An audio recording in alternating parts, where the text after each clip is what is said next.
Okay, this is the lecture part A for Sissonville High School. The special topic is domestic violence. We've been talking about learning and more recently memory, but I'm going to contend that a lot of the behaviors, a lot of the things that we witness in society are maybe not justified but can be learned behaviors.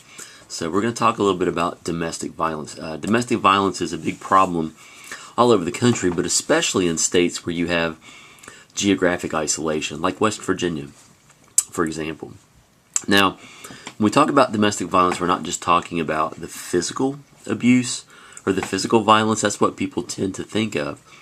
But it can also involve emotional abuse as well as physical abuse, financial abuse, sexual abuse, and we have in front of us what's called the power and control wheel.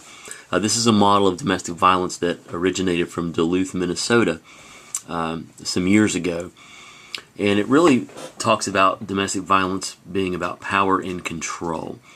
Perpetrators of domestic violence typically know what they're doing. It's not like they, black out, as a lot of people say, or they lose control. Rather, they wait until there are no witnesses to abuse. And when they do physically abuse, they typically abuse their partners in places that can be easily covered by clothing to minimize questions from family members and from friends and from the police. So there is a lot of power and there's a lot of control involved with people who perpetrate domestic violence. And we'll talk about some of these. A lot of times the perpetrators are male and the victims are females.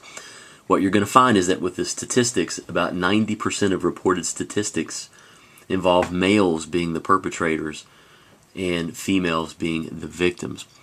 However, it is certainly possible and is certainly the case that women also can perpetrate domestic violence. But there are cultural reasons why men don't go to the police and report being victimized by their girlfriends or their wives. And we'll talk about that. Domestic abuse is always about power and control. One partner intentionally gains more and more power over his partner. And we talked about those tactics, including verbal abuse, physical abuse, emotional abuse, isolation, threats, intimidation, minimizing, denying, blaming, coercion, etc. Some perpetrators will even use pets to control their victims and their victims' behavior. Domestic violence tends to run in a cycle, and a lot of this you'll have in the PowerPoint that I've sent you via email. But there are several stages. You have the first stage where the tension generally builds, and you can kind of see that here, where things kind of get tense. The victim's kind of worried and something might happen, and then the incident actually occurs, whether it's physical, sexual, or emotional abuse. Then there's what we call the honeymoon stage, which I'm going to point to right here, the making up stage, where the perpetrator says things like, "I'm sorry, this will never happen again. I lost control. It was a bad week," blah, blah, blah, whatever. And then there's this period of calm right here where things are kind of back to normal for the most part. Unfortunately, what happens a lot with domestic violence is this cycle will start over again. The tension will build again. Another incident will occur, and then there's the making up process. Now, generally what happens is that each time this cycle happens, the tension gets worse, the incidents tend to get more severe, and the speed of this cycle, or rather the rate of the cycle, speeds up. So to the point where the abuse is, if not constant, it's often. Lots of famous people have gone through situations where domestic violence was either perpetrated or where someone was the victim. I have just randomly selected this couple. I grew up listening to the music of both Whitney Houston and Bobby Brown. Whitney Houston has since passed, obviously, but their situation and their troubles with illegal drugs and domestic violence, both ways, is well chronicled. So it is something that happens across all strata: race, ethnicity, income, religious preference, political affiliation, doesn't matter. Domestic violence happens almost equally across all social strata.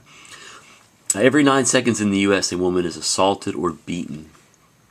So that gives you some perspective. And there's an image of someone who's been victimized by domestic violence. Around the world, at least 1 in every 3 women has been beaten, coerced into sexual activity, or otherwise abused during her lifetime. And most often the abuser is a member of her own family. So a lot of times, and most of the time, domestic violence is perpetrated by someone known to the victim and probably someone close to the victim. You can see the bruises on her face.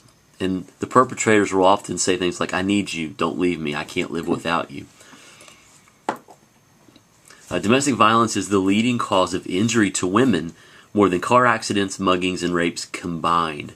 So some more perspective there on how much of a problem domestic violence is. And another image of someone who's been victimized by domestic violence. A study suggests that up to 10 million children witness some form of domestic violence every single year. 10 million, that's a lot. And you can think of the possible ramifications upon the children. Even if the children are themselves not being abused, just witnessing this between their parents can create a lot of psychological problems. Nearly 1 in 5 teenage girls who have been in a relationship said that a boyfriend threatened violence or self-harm if presented with a breakup. Generally in class, if I have a bigger class especially, I usually ask this question, and I ask the girls in the class to just kind of raise their hand but not give any specific information. And invariably I get several who will raise their hands when I ask if they've been in a relationship and they've broken it off, and the boyfriend sure enough has threatened to hurt himself. Or threaten to hurt her or other people. So that happens more frequently than we might think. Every day in the United States, more than 3 women are murdered by their husbands or boyfriends. And working in a maximum security prison, as I have for years, I've seen more than my fair share of cases where husbands, boyfriends have murdered their wives, girlfriends, over some pretty silly things you might think. The story that comes to mind I'll share briefly.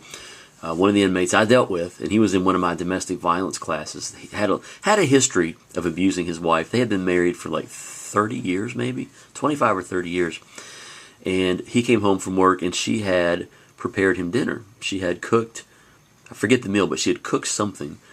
And instead of being thankful that she had prepared him a meal, he became angry and physically beat her with a hot frying pan that she had cooked his dinner in because it wasn't the meal he had requested, and ended up killing her in the process, murdering her, and is at Mount Olive in prison for the rest of his life for first-degree murder.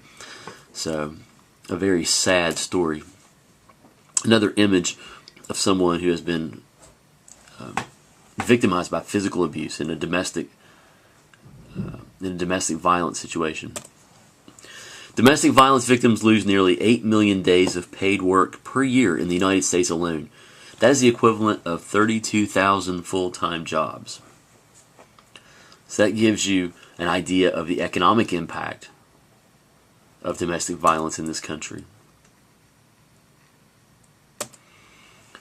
Based on reports from 10 countries, so this is not just a U.S. problem or a United States problem, 10 countries, between 55% and 95% of women who had been physically abused by their partners had never contacted non-governmental organizations, shelters, or the police for help.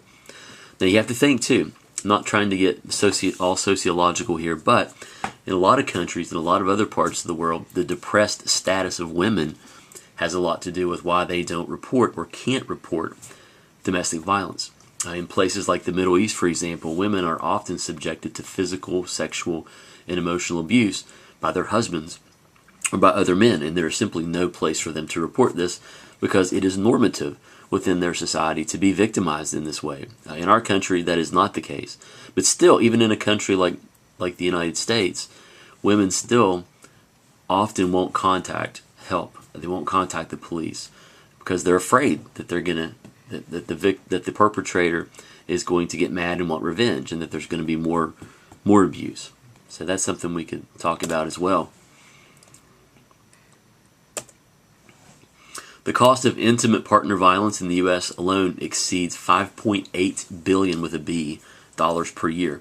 $4.1 billion are for direct medical and health care services, while productivity losses account for nearly $1.8 billion. So we're talking about a lot of money, a lot of economic impact here. Men who as children witnessed their parents' domestic violence were twice as likely to abuse their own wives than sons of nonviolent parents.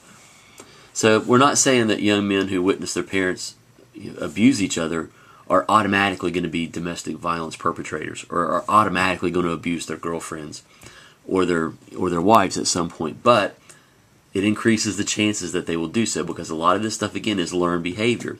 Children especially, their primary reference group growing up are parents, for better or for worse.